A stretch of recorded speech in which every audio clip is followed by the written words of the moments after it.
Sir मैं आपकी एक ये बुक जो पढ़ रही थी इसमें मैंने मेष राशि के बारे में पढ़ा।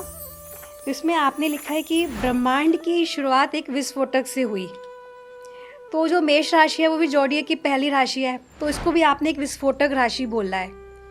पर साथ में आपने ये भी लिखा है इसमें कि ये है तो अग्नि तत्व राशि, पर जो इसकी अग्नि है वो अपरिपक्व है। तो ये अपरिपक्व का क्या मतलब हुआ इसमें? देखिए, जब हम आकाश की बात करते हैं या ज़ोडिएक की बात करते हैं या ब्रह्मांड की बात करते हैं जी। तो ब्रह्मांड का जो निर्माण है वो एलिमेंट से होता है, तत्वों से होता है, जिसमें सब तत्वों की हम बात करते हैं। अग्नि तत्व की बात करते हैं, पृथ्वी की बात करते हैं, वायु तत्व की बात करते हैं, जल तत्व की बात करते हैं, आकाश तत्व की बात करते हैं। तो 5 तत्वों से मिलकर ये ब्रह्मांड बना है और 5 तत्वों से बनकर ये शरीर बना है। तो तत्वों का बड़ा महत्व है और उन तत्वों में अग्नि हमें कई रूप में मिलती है। जब हम ज्योतिष की बात करते हैं तो वहाँ पर अग्नि सबसे पहले हमको मिलती है मेष राशि में। जी हाँ। मेष में जो अग्नि है वो मैंने इसलिए बोला कि ये बड़ी प्रिमिटिव अग्नि है, जी। आदिम अग्नि है।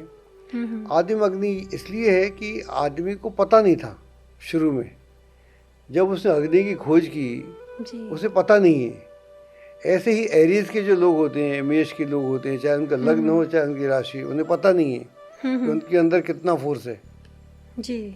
वो आदिम अग्नि की तरह है, अगर वो सीधा चल जाए तो कमाल कर देगा, उल्टा चल जाए तो अपने पे ही कमाल कर देगा। जी हाँ। और आपने ये भी लिखा कि जैसे आरंभ में जो सृष्टि का आरंभ हुआ तो मानव ने अपनी शुरुआत पहाड़ों और गुफाओं से की, क्योंकि हमारी जो शुरुआत है वो केव मैन से होती है। हाँ जी। 2 तरह के एंगल हैं। एक तो वो सभ्यता है कि जिसके हम बोलते हैं कि हम सीधे ऋषियों की संतान हैं और उस तरह से हम सीधे प्रकट हुए, ब्रह्मा के मुख से हम प्रकट हुए। एक तो वो है, वो एंगल है। उस एंगल को भी बहुत सारे लोग मानते हैं और बहुत सारा जिसको हम वैज्ञानिक आधार बोलते हैं तो हम उस एंगल को नहीं मानते। और दूसरा, जब हम साइंस की बात करते हैं, डार्विन की बात करते हैं, आइंस्टाइन की बात करते हैं, या हम स्टीफन हॉकिंस की बात करते हैं जिन्होंने समय समय पर, या न्यूटन की बात करते हैं, तो वहाँ पर एक अलग रूप से हमको समझना पड़ता है। तो आदमी की जो खोज की शुरुआत है, जो आदमी एक ज़माने में, मतलब बहुत पहले आदमी केव में रहता था, गुफा में रहता था। तो गुफा में रहता था तो ये भी एक यात्रा है आदमी की। एक तो यात्रा ये है कि सीधा ब्रह्मांड से प्रकट हुआ, आकाश से आया, ब्रह्मा के मुख से आया, वो तो अलग है। और दूसरा ये है कि वो ज़िंदगी में सिस्टम से आया। तो सिस्टम से आया तो जब सिस्टम का आदमी था तो वो गुफा में रहता था, क्योंकि उसके पास घर नहीं था, उसने घर बनाने की कला नहीं सीखी थी, उसके पास आज की तरह की सारी सुविधाएं नहीं थी, उसके पास में पहने औजार नहीं थे, उसके पास में पैसा भी नहीं था, कुछ भी नहीं था। तो वो गुफा में रहता था। तो गुफा से उसकी यात्रा शुरू होती है। गुफा से जब वो निकलता है तो वहाँ से वो कैसे यात्रा शुरू करता है। एक यात्रा उसकी है गुफा में, जैसे गुफा में आदमी रहे, ग्रुप रह रहा है, एक कुछ लोगों का ग्रुप है, और एकदम से काले बादल हुए बाहर। जो काले बादल हुए तो सब के सब बाहर आ गए, तो डर गए पहले, तो फिर देखा बरसात हो रही है। अगली बार उन्होंने सोचा कि अगली बार जब बरसात बादल होंगे तो बरसात होगी, उसी खुशी में चले आए। फिर बादल आए, बरसात नहीं हुई, तो वहाँ से आदमी की खोज शुरू होती है। कौन से बादल बरसात करते हैं, कौन से बादल बरसात नहीं करते हैं। तो फिर सूर्य का क्या रोल है। सूर्य ने तो दिन में हमको बता दिया, आदमी उस आदमी को बता दिया, रात्रि में से कौन बताएगा। तो वहाँ से शुरुआत होती है। और फिर जिस दिन आदमी ने अग्नि खोजी, वहाँ से उसकी सभ्यता की यात्रा शुरू होती है। और वेदों में भी हम बात करते हैं, अग्नि की बात करते हैं। हम सबसे महत्वपूर्ण जो हमारा जो एलिमेंट है वो अग्नि है। और अग्नि पुराण भी है, अग्नि के ऊपर बहुत सारी बात है। वेदों में का जो सार है, वेदों की शुरुआत भी अग्नि से होती है। तो दोनों एंगल से हम पकड़ें, अगर हम यहाँ से पकड़ें, साइंस के एंगल से पकड़ें, तो भी जिस दिन से आदमी अग्नि खोजता है वहाँ से आदमी की ज्ञान की, सभ्यता की यात्रा शुरू होती है। और जिस दिन अग्नि खोजता है तो वहाँ से वो हवन करता है, पूजा करता है, पाठ करता है, देवी देवताओं को मनाता है, तो दोनों का कनेक्शन है। अब जैसे इसका सिंबल मेढ़ा है मेष राशि का और स्वामी मंगल है। अब आपने बोला कि ये मेष राशि से एक अपरिपक्वता थी, मेष राशि से जब शुरुआत हुई। तो अब मेढ़ा की बात करें तो जो उसका हम स्वभाव देखते हैं आक्रामक स्वभाव है, और मंगल को देखें तो अत्यधिक उत्साह और ऊर्जा है। तो इस आक्रामकता और उत्साह को कैसे संतुलित किया जाए, मतलब मेष राशि वाले इसको कैसे संतुलन में लें? देखिए, अभी तो हम बात कर रहे थे ब्रह्मांड की, जी। हम उससे सीधा राशियों पे आते हैं, चूँकि आप राशियों की तरफ हमको खींच रही हैं, तो वहाँ पर आते हैं। तो जब हम मेष की बात करते हैं तो हमारे अंतरिक्ष की जो पहली राशि है वो मेष है। वहाँ पर हमें जो मिलता है, प्रतीक मिलते हैं या जी। जो वहाँ के एलिमेंट्स हैं, तो मेष राशि जो है बेसिकली अग्नि तत्व राशि है। हाँ जी। तो अग्नि की शुरुआत वहाँ से होती है हमारे हिसाब से। अग्नि मीन्स फोर्स, अग्नि मीन्स एनर्जी, अग्नि मीन्स लाइट, अग्नि मीन्स प्रकाश। अग्नि के जहाँ अग्नि जलेगी वहाँ प्रकाश भी होगा, तो वहाँ प्रकाश की हम बात करते हैं। और दूसरा इसके जो प्रतीक हैं, इसका जो पहला प्रतीक है मंगल है, राशि का स्वामी है मंगल है।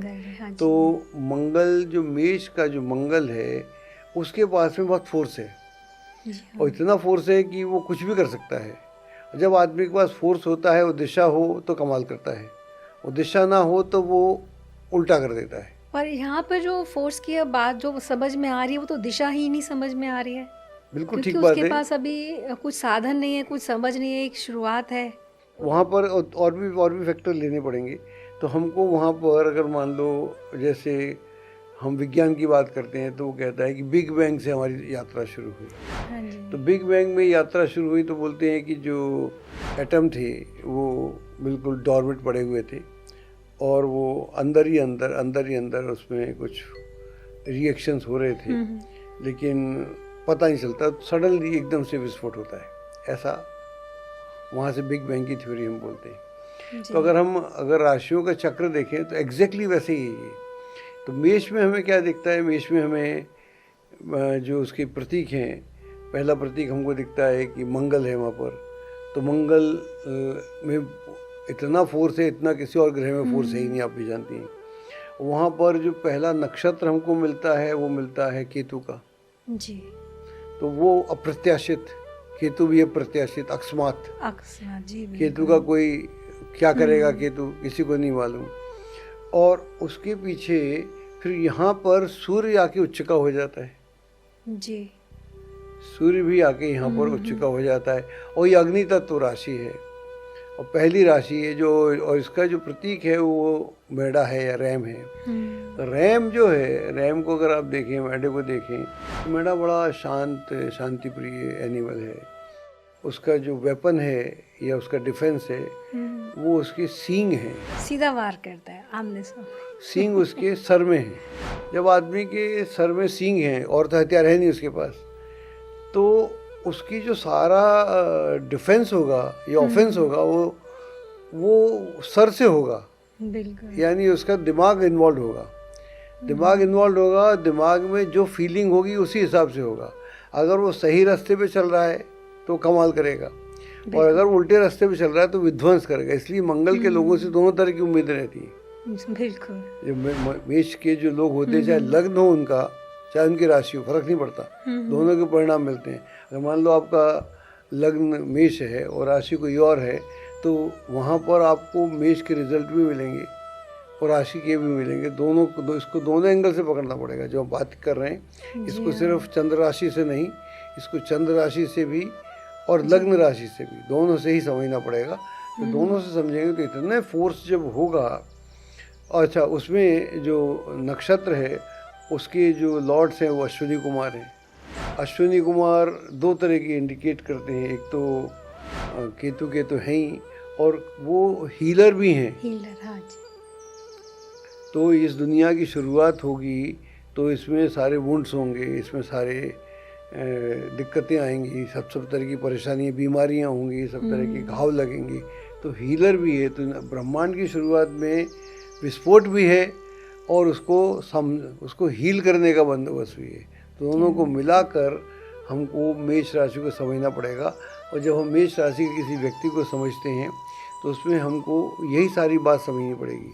और इस किताब में अगर एक और भी चीज़ है, हमने उनके जो चिन्ह हैं, सिंबल्स जिनको बोलते हैं, जिनको गिलिफ बोलते हैं, या उनका जो जो जिस तरह के एंगल हैं, अगर मंगल का हम प्रतीक देखें तो मंगल के इसमें किताब में मिल जाएगा। तो नीचे एक राउंड है जी। और उसके ऊपर एक तीर कमान बना हुआ है। तो जो नीचे राउंड है उसको हम बोलते हैं ये एटम है, ये एटम का रूप है, एटम जो बढ़ गया है। और ये दुनिया सारी एटम से चलती है और हम एटम से ही गवर्न है, सारा पूरा वर्ल्ड जो है एटॉमिक वर्ल्ड बोलते हैं इसको। हाँ जी, सही। और सूर्य से जो भी रेज आती हैं एटॉमिक रेज ही होती हैं। तो वो एटॉमिक जो पूरा अलग अलग है, जो कितने खतरनाक हो जाए तो विध्वंस हो जाए, और नॉर्मल हो तो लाइट हो जाए, एनर्जी हो जाए। तो वो जो उसका फोर्स है, नीचे उसकी गोला है और एक तीर है जो कहीं जा रहा है। तो तीर कहीं जा रहा है, तो तीर जा रहा है, इसका मतलब है कि ये तीर इम्प्रेग्नेंट करने के मूड में है, ये कहीं पर भेदन करने के मूड में है। भेदन कहाँ करेगा इसे नहीं मालूम, इसमें दिशा नहीं है। इसलिए हम बोलते हैं कि ये जो अग्नि है प्रिमिटिव है, इधर चली गई तो ठीक, उधर चली गई तो ठीक, उधर चली गई तो ठीक, लेकिन ये जाने को तैयार है, विस्फोट करने को तैयार है। लेकिन जब दुनिया की रचना होती है, उसी विस्फोट से दुनिया की रचना होती है।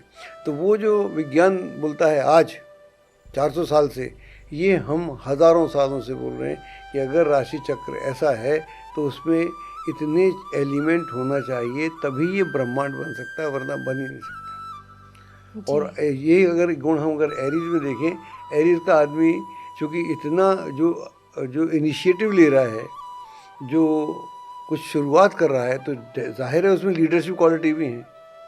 बिल्कुल। ब्रह्मांड को लीड किया ना उस बिग विस्फोट ने, तो वो आदमी लीडर भी है, लीडिंग क्वालिटी भी है। अगर वो ठीक से लीडर है तो कमाल करेगा, जी हाँ। अगर वो विध्वंसक है तो कमाल करेगा। तो एनर्जी के दो रूप हैं। एनर्जी का एक रूप ये है कि एनर्जी से राम हो सकता है, और एनर्जी से जिसे रावण भी हो सकता है। डिपेंड करता है कि एनर्जी किस दिशा में चली गई। इसलिए राम और रावण दोनों हमको साथ साथ ही मिलते हैं, और कंस और कृष्ण साथ साथ ही मिलते हैं। तो ये हमको दुनिया में, क्योंकि एनर्जी एक ही है, और उस एनर्जी को आप कैसे इस्तेमाल करते हैं यह डिपेंड करता है। तो एरीज वालों के लिए ये बड़ा खतरा रहता है। वो चाहे तो लीडर बन जाए, चाहे तो समाज को दिशा दे दें, घर को दिशा दे दें, देश को दिशा दे दें। और ऐसे लोग हुए हैं जिन्होंने दिशा दी, और अगर दिशाहीन हो जाएं तो फिर वो अपना पतन भी करें, और साथ में उनके साथ जो जुड़े हुए लोग उनका पतन भी करें।